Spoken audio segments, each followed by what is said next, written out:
نحمدہ ونصلی علی سید الانبیاء والمرسلین اما بعد فاعوذ باللہ من الشیطان الرجیم بسم اللہ الرحمن الرحیم الصلاۃ والسلام علیکہ سیدی یا رسول اللہ وعلی آلکہ وصحابکہ محبوب رب العالمین الصلاۃ والسلام علیکہ سیدی یا رسول اللہ وعلی آلکہ وصحابکہ امام الانبیاء۔ آج ہم سیکھنے کی کوشش کریں گے سیرت مصطفیٰ صلی اللہ علیہ وسلم کا اس سے آگے والا ٹاپک۔ حضرت ام کلثوم رضی اللہ تعالیٰ عنہ یہ پہلے ابو لہب کے بیٹے عتیبہ کے نکاح میں تھی، لیکن ابو لہب کے مجبور کر دینے سے بعد نصیب عتیبہ نے ان کو رخصتی سے قبل ہی طلاق دے دی، اور اس ظالم نے بارگاہ نبوت میں انتہائی گستاخی بھی کی، یہاں تک کہ بعد زبانی کرتے ہوئے حضور رحمۃ للعالمین صلی اللہ علیہ وسلم پر جفت پڑا اور آپ کے مقدس پیراہن کو پھاڑ ڈالا۔ اس گستاخ کی بے ادبی سے آپ کے قلب نازک پر انتہائی رنج و صدمہ گزرا، اور جوش غم میں آپ کی زبان مبارک سے یہ الفاظ نکل پڑے کہ یا اللہ اپنے کتوں میں سے کسی کتے کو اس پر مسلط فرما دے۔ اس دعا نبوی کا یہ اثر ہوا کہ ابو لہب اور عتیبہ دونوں تجارت کے لیے ایک قافلہ کے ساتھ ملک شام گئے اور مقام زرقہ میں ایک راہب کے پاس رات ٹھہرے۔ راہب نے قافلہ والوں کو بتایا کہ یہاں درندے بہت ہیں، آپ لوگ ذرا ہوشیار ہو کر سوئیں۔ یہ سن کر ابو لہب نے قافلہ والوں سے کہا کہ اے لوگو، محمد صلی اللہ علیہ وسلم نے میرے بیٹے عتیبہ کے لیے ہلاکت کی دعا کر دی ہے، لہذا تم لوگ تمام تجارتی سامانوں کو اکٹھا کر کے اس کے اور عتیبہ کے بسر لگا دو، اور سب لوگ اس کے گرد چاروں طرف سو رہو تاکہ میرا بیٹا درندوں کے حملہ سے محفوظ رہے۔ چنانچہ قافلہ والوں نے عتیبہ کی حفاظت کا پورا بندوبست کیا، لیکن رات میں بالکل ناگہاں ایک شیر آیا اور سب کو سونگتے ہوئے کود کر عتیبہ کی بستر پر پہنچا اور اس کے سر کو چبا ڈالا۔ لوگوں نے ہر چاند شیر کو تلاش کیا، مگر کچھ بھی پتہ نہیں چل سکا کہ یہ شیر کہاں سے آیا تھا اور کدھر چلا گیا۔ خدا کی شان دیکھیے کہ ابو لہب کے دونوں بیٹے عتبہ اور عتیبہ نے حضور صلی اللہ علیہ وسلم کی دونوں شہزادیوں کو اپنے باپ کے مجبور کرنے سے طلاق دے دی، مگر عتبہ نے چونکہ بارگاہ نبوت میں کوئی گستاخی اور بے ادبی نہیں کی تھی، اس لیے وہ قہر الہی میں مبتلا نہیں ہوا، بلکہ فتح مکہ کے دن اس نے اور اس کے ایک دوسرے بھائی معتب دونوں اسلام قبول کر لیا اور دست اقدس پر بیعت کر کے شرف صحابیت سے سرفراز ہو گئے۔ اور عتیبہ نے اپنی خباثت سے چونکہ بارگاہ اقدس میں گستاخی اور بے ادبی کی تھی، اس لیے وہ قہار و غضب و جبار میں گرفتار ہو کر کفر کی حالت میں ایک خونخوار شیر کے حملہ کا شکار بن گیا۔ حضرت بی بی رقیہ رضی اللہ عنہ کی وفات کے بعد ربیع الاول 3 ہجری میں حضور اقدس صلی اللہ علیہ وسلم نے حضرت بی بی ام کلثوم رضی اللہ تعالیٰ عنہ کا حضرت عثمان غنی رضی اللہ تعالیٰ عنہ سے نکاح کر دیا، مگر ان کے شکم مبارک سے کوئی اولاد نہیں ہوئی۔ شعبان 9 ہجری میں حضرت ام کلثوم رضی اللہ تعالیٰ عنہ نے وفات پائی، اور حضور اقدس صلی اللہ علیہ وسلم نے ان کی نماز جنازہ پڑھائی اور یہ جنت البقیع میں مدفون ہوئی۔ حضرت فاطمہ رضی اللہ تعالیٰ عنہ یہ شہنشاہ کونین صلی اللہ علیہ وسلم کی سب سے چھوٹی مگر سب سے زیادہ پیاری اور لاڈلی شہزادی ہیں۔ ان کا نام فاطمہ اور لقب زہرہ اور بطول ہے۔ ان کی پیدائش کے سال میں علماء مورخین کا اختلاف ہے۔ ابو عمر کا قول ہے کہ اعلان نبوت کے پہلے سال جبکہ حضور صلی اللہ علیہ وسلم کی عمر شریف 41 برس کی تھی یہ پیدا ہوئی، اور بعض نے لکھا ہے کہ اعلان نبوت سے 1 سال قبل ان کی ولادت ہوئی، اور علامہ ابن الجوزی نے یہ تحریر فرمایا کہ اعلان نبوت سے 5 سال قبل ان کی پیدائش ہوئی۔ اللہ اکبر۔ ان کے فضائل و مناقب کا کیا کہنا ہے؟ ان کے مراتب و درجات کے حالات سے کتب حدیث کے صفحات مالا مال ہیں، جن کا تذکرہ ہم نے اپنی کتاب حقانی تقریری میں تحریر کر دیا ہے۔ حضور اقدس صلی اللہ علیہ وسلم کا ارشاد ہے کہ سیدات النساء العالمین، تمام جہان کی عورتوں کی سردار، اور سیدات النساء اہل جنت کی تمام عورتوں کی سردار ہیں۔ ان کے آگے میں ارشاد نبوی ہے کہ فاطمہ میری بیٹی میرے بدن کی ایک بوٹی ہے، جس نے میری فاطمہ کو ناراض کیا، اس نے مجھے ناراض کیا۔ 2 ہجری میں حضرت علی شیر خدا رضی اللہ تعالیٰ عنہ سے ان کا نکاح ہوا، اور ان کے شکم مبارک سے 3 ساجزادگان حضرت حسن، حضرت حسین، حضرت محسن رضی اللہ تعالیٰ عنہ اور 3 ساجزادیوں زینب، ام کلثوم، رقیہ رضی اللہ تعالیٰ عنہ کی ولادت ہوئی۔ حضرت محسن و رقیہ تو بچپن ہی میں وفات پا گئے۔ ام کلثوم رضی اللہ تعالیٰ عنہ کا نکاح امیر المومنین حضرت عمر فاروق رضی اللہ تعالیٰ عنہ سے ہوا، جن کے شکم مبارک سے آپ کے ایک فرزند زید اور ایک ساجزادی حضرت رقیہ کی پیدائش ہوئی، اور حضرت زینب رضی اللہ تعالیٰ عنہ کی شادی حضرت عبداللہ بن جعفر رضی اللہ تعالیٰ عنہ سے ہوئی۔ حضور اقدس صلی اللہ علیہ وسلم کے وصال شریف کا حضرت بی بی فاطمہ رضی اللہ تعالیٰ عنہ کے قلب مبارک پر بہت ہی جان کا صدمہ ہوا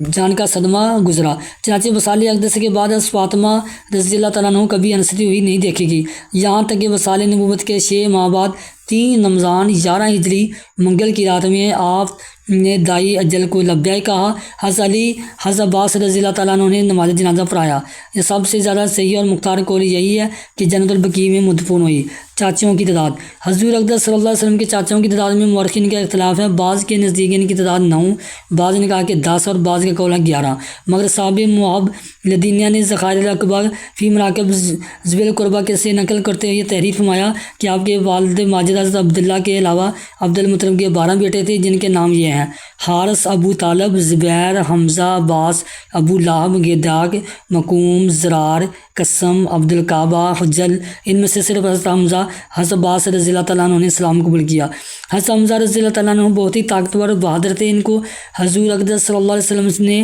اسد اللہ و اسد رسول اللہ و رسول کا شیر کے معزز ممتاز لقب سے سرفراز فرمایا۔ یہ 3 ہجری میں جنگی عہد کے اندر شہید ہو کر سید الشہداء کے لقب سے مشہور ہوئی ہے، اور مدینہ منورہ سے 3 میل دور خاص جنگی عہد کے میدان میں آپ کا مزار پرانوار زیارت گاہ عالم اسلام ہے۔ حضرت عباس رضی اللہ تعالیٰ عنہ کے فضائل میں بہت سی احادیث وارد ہوئی ہیں۔ حضور صلی اللہ علیہ وسلم نے ان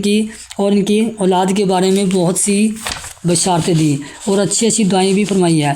32 یا 33 ہجری میں 87 یا 88 برس کی عمر پا کر وفات پائی اور جنت البقیع میں مدفون ہوئی ہے۔ آپ کی پھوپھیوں کی تعداد 6 ہے، جن کے نام یہ ہیں: عاتقہ، امیمہ، امی حکیم، براس، صفیہ، عربی۔ ان میں سے تمام مورخین کا اتفاق ہے کہ صفیہ رضی اللہ تعالیٰ عنہ نے اسلام قبول کیا۔ یہ زبیر بن عوام رضی اللہ تعالیٰ عنہ کی والدہ ہیں۔ یہ بہت ہی بہادر اور حوصلہ مند خاتون تھی۔ غزوہ خندق میں انہوں نے ایک مسلح اور حملہ آور یہودی کو تنہا ایک چوب سے مار کر قتل کر دیا تھا، جس کا تذکرہ غزوہ خندق میں گزر چکا، اور یہ بھی روایت ہے کہ جنگی عہد میں بھی جب مسلمانوں کا لشکر بکھر چکا تھا، یہ اکیلی کفار پر نیزہ چلاتی رہی، یہاں تک کہ حضور صلی اللہ علیہ وسلم کو ان کی غیر معمولی شجاعت پر انتہائی تعجب ہوا، اور آپ کے فرزند حضرت زبیر کو مخاطب فرما کر ارشاد فرمایا کہ ذرا اس عورت کی بہادری اور جان ساری کو دیکھو۔ 20 ہجری میں 73 برس کی عمر پا کر مدینہ منورہ میں وفات پا کر جنت البقیع میں دفن ہوئی۔ حضرت صفیہ کے علاوہ عربی، عاتقہ و امیہ کے اسلامی مورخین کا اختلاف ہے۔ بعضوں نے ان تینوں کو مسلمان تحریر کیا ہے اور بعض کے نزدیک ان کا اسلام ثابت و اللہ تعالیٰ علم۔ خدا میں خاص، یوں تو تمام ہی صحابہ کرام حضور اکرم صلی اللہ علیہ وسلم کی شمع نبوت کے پروانے تھے، اور انتہائی جان نثاری کے ساتھ آپ کی خدمت گزاری کے لیے سبھی تن من دن سے حاضر رہتے تھے، مگر پھر بھی چند ایسے خوش نصیب ہیں جن کا شمار تاجدار رسالت صلی اللہ علیہ وسلم کے خصوصی خدام میں ہے۔ ان خوش بختوں کی مقدس فہرست میں مندرجہ ذیل صحابہ کرام خاص طور پر قابل ذکر ہیں۔ حضرت انس بن مالک رضی اللہ تعالیٰ عنہ یہ حضور اقدس صلی اللہ علیہ وسلم کے سب سے زیادہ مشہور و ممتاز خادم ہیں۔ انہوں نے 10 برس مسلسل ہر سفر و حضر میں آپ کی وفادارانہ خدمت گزاری کا شرف حاصل کیا۔ ان کے لیے حضور صلی اللہ علیہ وسلم نے خاص طور پر یہ دعا فرمائی تھی: اللہم اکثر مالہ و ولدہ وادخلہ الجنۃ، یعنی اے اللہ اس کے مال اور اولاد میں کثرت عطا فرما اور اس کو جنت میں داخل فرما۔ حضرت انس رضی اللہ تعالیٰ عنہ کا بیان ہے کہ آپ کی ان 3 دعاؤں میں سے 2 دعاؤں کی مقبولیت کا جلوہ تو میں نے دیکھ لیا کہ ہر شخص کا باغ سال میں ایک مرتبہ پھلتا ہے، اور میرا باغ سال میں 2 مرتبہ پھلتا ہے، اور پھلوں میں مشکی خوشبو آتی ہے، اور میری اولاد کی تعداد 106 ہیں، جن میں 70 لڑکے اور باقی لڑکیاں ہیں، اور میں امید رکھتا ہوں کہ میری تیسری دعا کا جلوہ بھی ضرور دیکھوں گا، یعنی جنت میں داخل ہو جاؤں گا۔ انہوں نے 2286 حدیثیں حضور صلی اللہ علیہ وسلم سے روایت کی ہیں، اور حدیث میں ان کے شاگردوں کی تعداد بہت زیادہ ہے۔ ان کی عمر 100 برس سے زائد ہوئی۔ بصرہ میں 91، 92، 93 ہجری میں وفات پائی۔ حضرت ربیعہ بن کعب اسلمی رضی اللہ تعالیٰ عنہ یہ حضور علیہ السلام کے لیے وضو کرانے کی خدمات انجام دیتے تھے، یعنی پانی اور مسواک وغیرہ کا انتظام کرتے تھے۔ حضور صلی اللہ علیہ وسلم نے ان کو جنت کی بشارت دی تھی۔ حضرت تامن بن ام ایمن رضی اللہ تعالیٰ عنہ حضور صلی اللہ علیہ وسلم کی حضور صلی اللہ علیہ وسلم کی ایک چھوٹی مشق ہے جس سے آپ استنجا اور وضو فرمایا کرتے تھے، ہمیشہ آپ ہی کی طویل میں رہا کرتے تھی۔ یہ جنگ اعلان کے دن شہادت سے سرفراز ہوئی ہے۔ حضرت عبداللہ ابن مسعود رضی اللہ تعالیٰ عنہ یہ نلین شریفین اور وضو کا برتن اور مسندق مسواک اپنے پاس رکھتے تھے، اور سفر و حضر میں ہمیشہ یہ خدمت انجام دیا کرتے تھے کہ 60 برس سے زیادہ عمر پا کر 32 یا 33 ہجری میں بعض کا قول ہے کہ مدینہ میں، بعض کے نزدیک کوفہ میں وصال فرمایا۔ حضرت عقبہ بن عامر جہنی رضی اللہ تعالیٰ عنہ یہ حضور صلی اللہ علیہ وسلم کی سواری کے خچر کی لگام تھامے رہتے تھے۔ قرآن مجید اور فرائض کے علوم میں بہت ہی ماہر تھے اور اعلیٰ درجے کے فصیح خطیب اور شعلہ بیان شاعر تھے۔ حضرت امیر معاویہ رضی اللہ تعالیٰ عنہ نے اپنے حکومت کے دور میں ان کو مصر کا گورنر بنا دیا تھا۔ حضرت اسلم بن شریک رضی اللہ تعالیٰ عنہ یہ حضور اقدس صلی اللہ علیہ وسلم کے اونٹ پر قجادہ باندھنے کی خدمت انجام دیا کرتے تھے۔ حضرت ابو ذر غفاری رضی اللہ تعالیٰ عنہ یہ بہت ہی قدیم الاسلام صحابی ہیں، انتہائی تارک دنیا اور عابد ذات تھے اور دربار نبوت کے بہت ہی خاص خادم تھے۔ ان کے فضائل میں چند حدیثیں بھی وارد ہوئی ہیں۔ 31 ہجری میں مدینہ منورہ سے کچھ دور ربضہ نامی قوم میں ان کا وصال ہوا اور حضرت عبداللہ بن مسعود رضی اللہ تعالیٰ عنہ نے ان کی نماز جنازہ پڑھائی۔ حضرت مہاجر مولا و ام سلمہ رضی اللہ تعالیٰ عنہ میں یہ ام المومنین حضرت ام سلمہ رضی اللہ تعالیٰ عنہ کے آزاد کردہ غلام تھے۔ شرف صحابیت کے ساتھ 5 برس تک حضور اقدس صلی اللہ علیہ وسلم کی خدمت کا بھی شرف حاصل کیا۔ بہت ہی بہادر مجاہد بھی تھی، مصر کو فتح کرنے والی فوج میں شامل تھے۔ کچھ دنوں تک مصر میں رہے، تاہم چلے گئے اور وہاں اپنی وفات تک مقیم رہے۔ حضرت حنین رضی اللہ مولا عباس رضی اللہ تعالیٰ عنہ یہ پہلے حضور صلی اللہ علیہ وسلم کے غلام تھے اور دن رات آپ کی خدمت کرتے تھے۔ پھر آپ نے اپنے چاچا عباس کو عطا فرمایا اور یہ حضرت عباس رضی اللہ تعالیٰ عنہ کے غلام ہو گئے۔ لیکن چند ہی دنوں کے بعد حضرت عباس رضی اللہ تعالیٰ عنہ نے ان کو اس لیے آزاد کر دیا تاکہ یہ دن رات بارگاہ نبوت میں حاضر رہیں اور خدمت کرتے رہیں۔ حضرت نعیم بن ربیعہ اسلمی رضی اللہ تعالیٰ عنہ یہ بھی خادمان بارگاہ رسالت میں کی فہرست خاص میں شمار کیے جاتے ہیں۔ حضرت ابو العمرہ رضی اللہ عنہ ان کا نام ہلال بن حارث تھا، یہ حضور صلی اللہ علیہ وسلم کے آزاد کردہ غلام اور خادم خاص ہیں۔ وفات نبوی کے بعد یہ مدینہ سے حمص چلے گئے تھے اور وہیں ان کی وفات ہوئی۔ حضرت ابو اسما رضی اللہ تعالیٰ عنہ حضور اقدس صلی اللہ علیہ وسلم کے غلام تھے، پھر آپ نے ان کو آزاد فرما دیا، مگر یہ دربار نبوت سے جدا نہیں ہوئے بلکہ ہمیشہ خدمت گزاری میں مصروف رہیں۔ حضور علیہ الصلوۃ والسلام کو اکثر یہی غسل کرایا کرتے تھے۔ ان کا نام ایاد تھا۔ خصوصی محافظین کفار چونکہ حضور اقدس صلی اللہ علیہ وسلم کے جانی دشمن تھے اور ہر وقت اس طاق میں لگے رہتے تھے کہ اگر ایک ذرا بھی موقع مل جائے تو آپ کو شہید کر ڈالیں، مگر بارہا قاتلانہ حملہ بھی کر چکے تھے۔ اس لیے کچھ جانسار صحابہ کرام باری باری سے راتوں کو آپ کی مختلف خوابگاہوں اور قیام گاہوں کا شمشیر بکف ہو کر پہرا دیا کرتے تھے۔ یہ سلسلہ اس وقت تک جاری رہا جب کہ یہ آیت نازل ہوگی، واللہ یعصمک من الناس، یعنی اللہ تعالیٰ آپ کو لوگوں سے بچائے گا۔ اس آیت کے نزول کے بعد آپ صلی اللہ علیہ وسلم نے فرمایا کہ اب پہرا دینے کی کوئی ضرورت نہیں، اللہ تعالیٰ نے مجھ سے وعدہ فرما لیا ہے کہ وہ مجھے میرے تمام دشمنوں سے بچائے گا۔ ان جانسار پہرا داروں میں چند خوش نصیب صحابہ کرام خصوصیت کے ساتھ قابل ذکر ہیں، جن کے اسماء گرامی یہ ہیں: حضرت ابو بکر صدیق رضی اللہ تعالیٰ عنہ، حضرت سعد بن معاذ انصاری رضی اللہ تعالیٰ عنہ، حضرت محمد بن مسلمہ، حضرت ذکوان بن عبداللہ، حضرت زبیر بن عوام، حضرت سعد بن ابی وقاص، حضرت عباد بن بشر، حضرت ابو ایوب انصاری، حضرت بلال، حضرت مغیرہ بن شعبہ رضی اللہ تعالیٰ عنہ اجمعین۔ کاتبین وحی جو صحابہ کرام قرآن کی نازل ہونے والی آیتوں اور دوسری خاص تحریروں کو حضور اقدس صلی اللہ علیہ وسلم کے حکم کے مطابق لکھا کرتے تھے، ان معتمد کاتبوں میں خاص طور پر مندرجہ ذیل حضرات قابل ذکر ہیں: حضرت ابوبکر صدیق رضی اللہ تعالیٰ عنہ، حضرت عمر فاروق رضی اللہ تعالیٰ عنہ، حضرت عثمان غنی رضی اللہ تعالیٰ عنہ، حضرت علی رضی اللہ تعالیٰ عنہ، حضرت طلحہ بن عبید اللہ، حضرت سعد بن ابی وقاص، حضرت زبیر بن عوام، حضرت عامر بن فہیر، حضرت ثابت بن قیس، حضرت حنظلہ بن ربیع، حضرت زید بن ثابت، حضرت ابی بن کعب، حضرت امیر معاویہ، حضرت ابو سفیان رضی اللہ تعالیٰ عنہ اجمعین۔ دربار نبوت کے شرح یوں تو بہت سے صحابہ کرام حضور اقدس صلی اللہ علیہ وسلم کی مدح و ثنا میں قصائد لکھنے کی سعادت سے سرفراز ہوئی، مگر دربار نبوی کے مخصوص شرح کرام 3 ہیں جو نعت گوئی کے ساتھ ساتھ کفار کے شرانہ حملوں کا اپنے قاصد کے ذریعہ دندانی شکل میں جواب بھی دیا کرتے تھے۔ حضرت کعب بن مالک انصاری جو جنگ تبوک میں شریک نہ ہونے کی وجہ سے موتوب ہوئی ہے، مگر پھر ان کی توبہ کی قبولیت قرآن مجید میں نازل ہوئی۔ ان کا بیان ہے کہ لوگوں سے حضور اکرم صلی اللہ علیہ وسلم نے فرمایا کہ تم لوگ مشرکین کی ہجو کرو، کیونکہ مومن اپنی جان اور مال سے جہاد کرتا رہتا ہے اور تمہارے شعار گویا کفار کے حق میں تینوں کی مار کے برابر ہیں۔ حضرت علی رضی اللہ تعالیٰ عنہ کے دور خلافت، حضرت امیر معاویہ کی سلطنت کے دور میں ان کی وفات ہوئی۔ حضرت عبداللہ بن رواحہ انصاری خزرجی ان کے فضائل مناقب میں چند حدیث بھی ہیں۔ حضور اقدس صلی اللہ علیہ وسلم نے ان کو سید الشعراء کا لقب عطا فرمایا تھا۔ یہ جنگ معطا میں شہادت سے سرفراز ہوئی ہے۔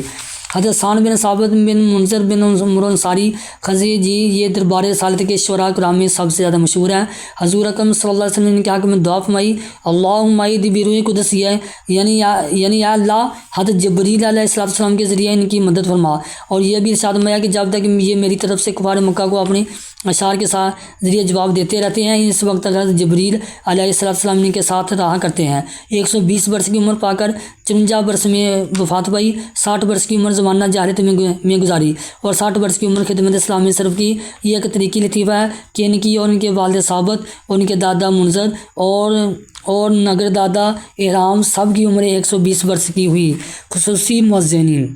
حضور اقدس صلی اللہ علیہ وسلم کے خصوصی مؤذنوں کی تعداد 4 ہے۔ حضرت بلال بن رباح رضی اللہ تعالیٰ عنہ، حضرت عبداللہ بن مکتوم رضی اللہ تعالیٰ عنہ نبینا، یہ دونوں مدینہ منورہ میں مسجد نبوی کے مؤذن تھے۔ حضرت سعد بن عائد رضی اللہ تعالیٰ عنہ، جو سعد قرض کے لقب سے مشہور ہیں، یہ مسجد قباء کے مؤذن تھے۔ حضرت ابو مخزورہ رضی اللہ عنہ، یہ مکہ مکرمہ کی مسجد حرام میں اذان پڑھا کرتے تھے۔ معجزات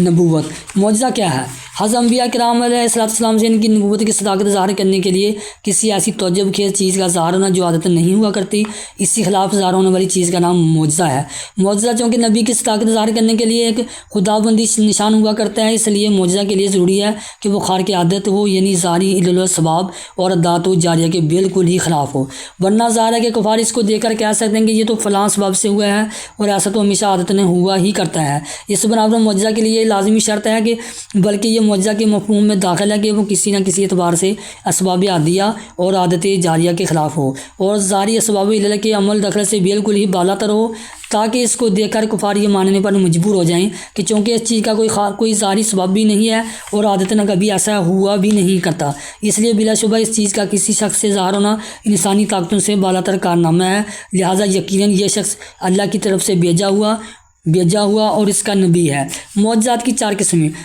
جب معجزہ کے لیے ضروری اور لازمی شرط ہے کہ وہ کسی نہ کسی لحاظ سے انسانی طاقتوں سے بالا تر اور عادت جاریہ کے خلاف ہو۔ اس بنا پر اگر بغور دیکھا جائے تو خارق عادت ہونے کے اعتبار سے معجزات کی 4 قسمیں ملیں گی جو حسب ذیل ہیں۔ اول، بذات خود وہ چیز ہی ایسی ہو ظاہری اسباب و عادات کے بالکل ہی خلاف ہو، جیسے حضور اکرم صلی اللہ علیہ وسلم کا چاند کو دو ٹکڑے کر کے دکھا دینا، حضرت عیسیٰ علیہ السلام کا مردوں کو زندہ کرنا، حضرت موسیٰ علیہ السلام کے عصا کا سانپ بن کر سانپوں کو نگل جانا، یہ وغیرہ وغیرہ۔ دوم، بذات خود وہ چیز جو خلاف عادت نہیں ہوتی مگر کسی خاص وقت پر بالکل ہی ناگہاں نبی سے اس کا ظہور ہو جانا، اس اعتبار سے یہ چیز خارق عادت ہو جایا کرتی ہے، لہٰذا یہ بھی معجزہ ہی کہلائے گا۔ مثلا خندق میں اچانک ایک خوفناک آندھی کا آ جانا جس سے کفار کے خیمے اکھڑ کر اٹھ گئے اور باری باری دیگیں چولہوں سے الٹ پلٹ کر دور جا کر گر پڑیں، یا جنگ بدر میں 313 مسلمانوں کے مقابلہ میں کفار کے 1000 لشکر جرار کا جو مکمل طور پر مسئلہ تھے شکست کھا کر مقتول و گرفتار ہو جانا، ظاہر ہے کہ آندھی کا آنا یا کسی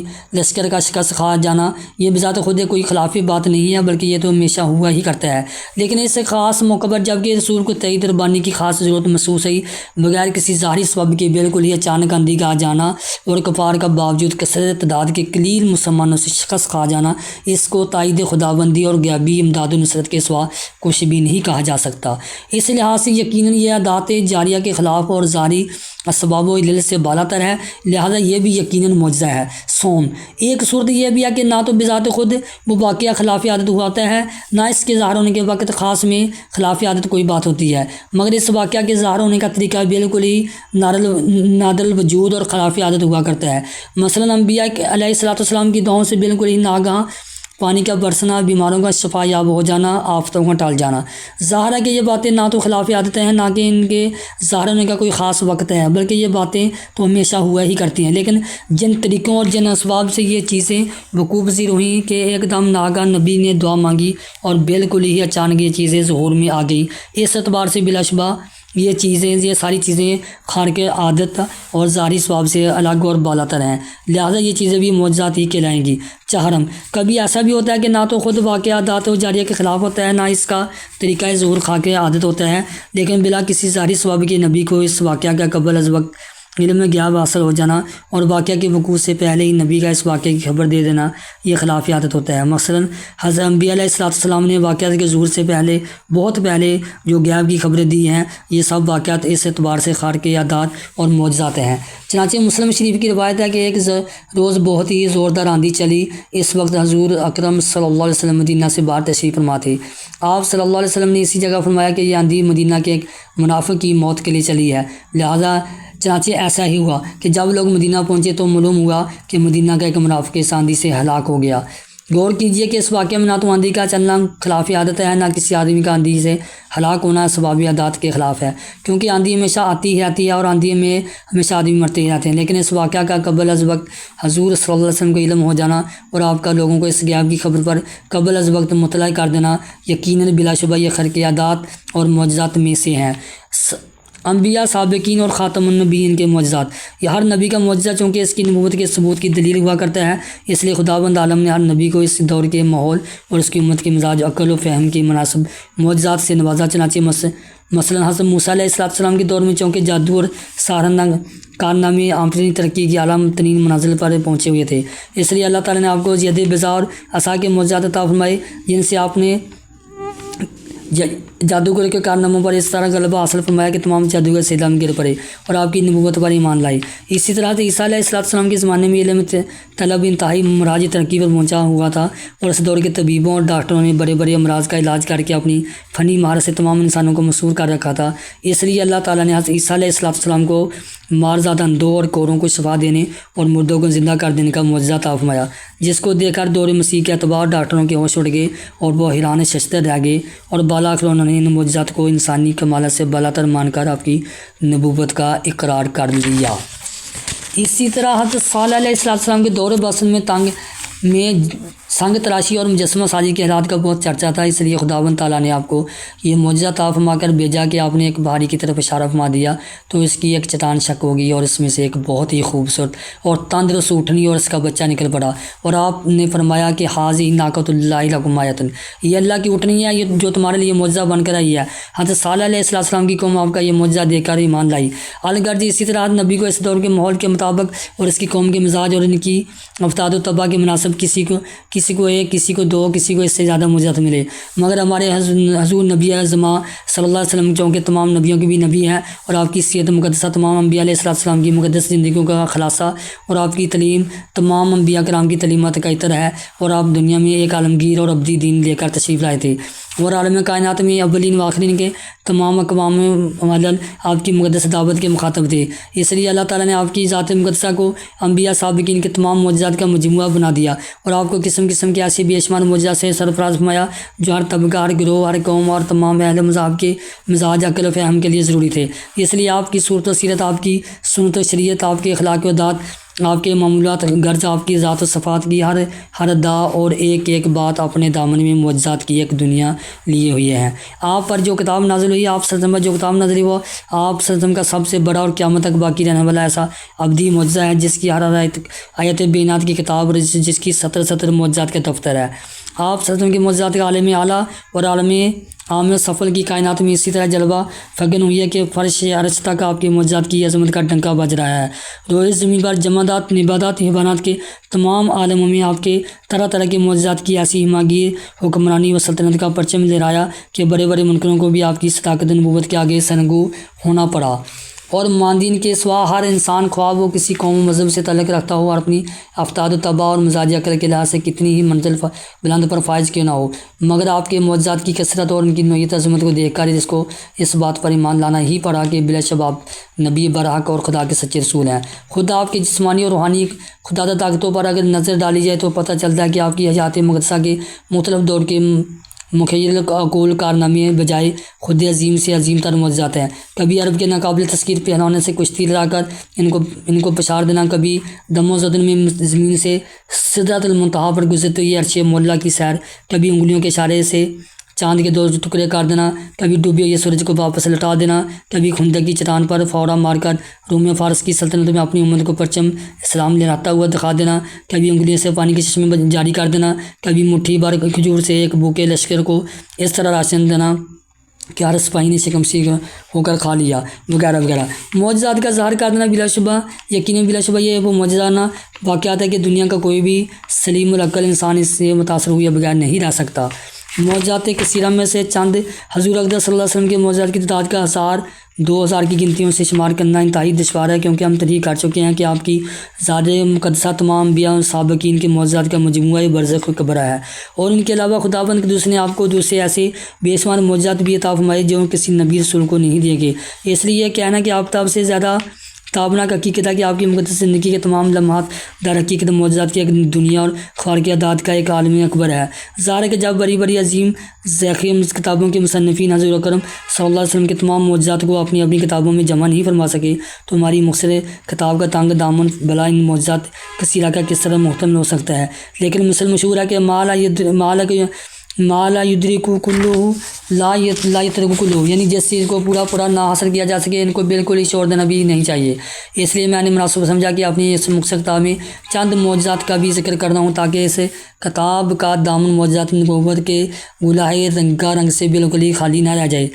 چونکہ ہم عرض کر چکے ہیں کہ حضور نبی آخر زمان صلی اللہ علیہ وسلم کی معجزات عالم اسفل ہی تک محدود نہیں بلکہ عالم اسفل و عالم اعلیٰ دونوں جہنم میں معجزات نبویہ کی حکمرانی ہے۔ اس لیے ہم چند اقسام کے معجزات کی چند مثالیں مختلف عنوانوں کے تحت درج کرتے ہیں۔ آسمانی معجزات، چاند 2 ٹکڑے ہو گیا۔ صدق اللہ العظیم۔